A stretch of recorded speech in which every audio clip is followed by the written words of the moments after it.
Tinapay mula sa langit. A daily morning devotion with CRC family.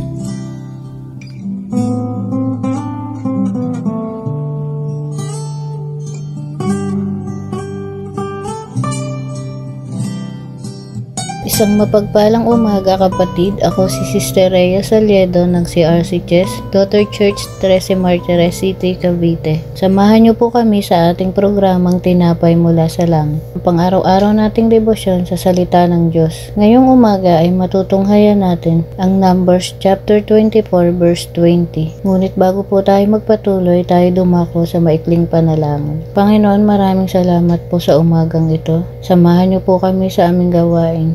Gabayan niyo po kami upang sa ganon ay lubos po naming maunawaan ang mensahe ng iyong banal na salita at tumimo po sa aming mga puso at maisabuhay ng bawat isa. Ang lahat po ng ito ay tinataas ko sa tanging pangalan ni Jesus. Amen.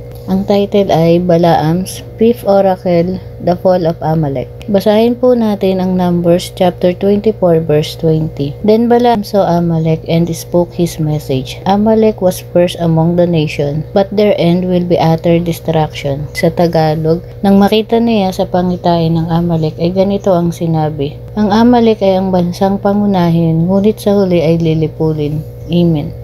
Sinasabi ng Amalek ay ang bayan na nangunguna sa mga kalapit bayan ng Israel at sinasabing sila ang pinakamalakas at pinakamakapangyarihang bayan sa ibang nasyon. Ang puot o galit ng mga Amalekita sa mga Israelita ay unang naitala ng lusubin nila ang mga ito sa ilang. At dahil sa walang humpay nilang paglaban at pananakop sa mga Israelita, ay ito ang naging dahilan ng kanilang pagkasira o pagbagsak ayon sa naging pangitain ni Balaam. Kahit na gaano man kalakas at makapangyarihan ang Amalek laban sa ibang bayan, ay hindi sila nagwagi laban sa mga Israelita, sapagkat ang mga Israelita, ang bayan at mga taong pinili ng Diyos. Kaya hindi pinahihintulutan ng Diyos na patuloy na sirain at saktan ng mga Amalekita ang mga ito. Ang kapangyarihan ng Diyos ang siyang naging kalakasan at pananggalang ng mga Israelita laban sa mga Amalekita. Tunay nga na lubos na pagpapala ang ibinibigay ng Diyos sa kanyang mga hinirang. Walang hanggan o walang kapantay na pag-iingat at proteksyon ang kanyang ibinibigay, gaano man kalakas o makapangyarihan ang mga laban sa kanyang mga hinirang, ay walang makakahigit sa kapangyarihang taglay ng Diyos. Ito ang ating magiging tanging lakas at pananggalang sa lahat ng laban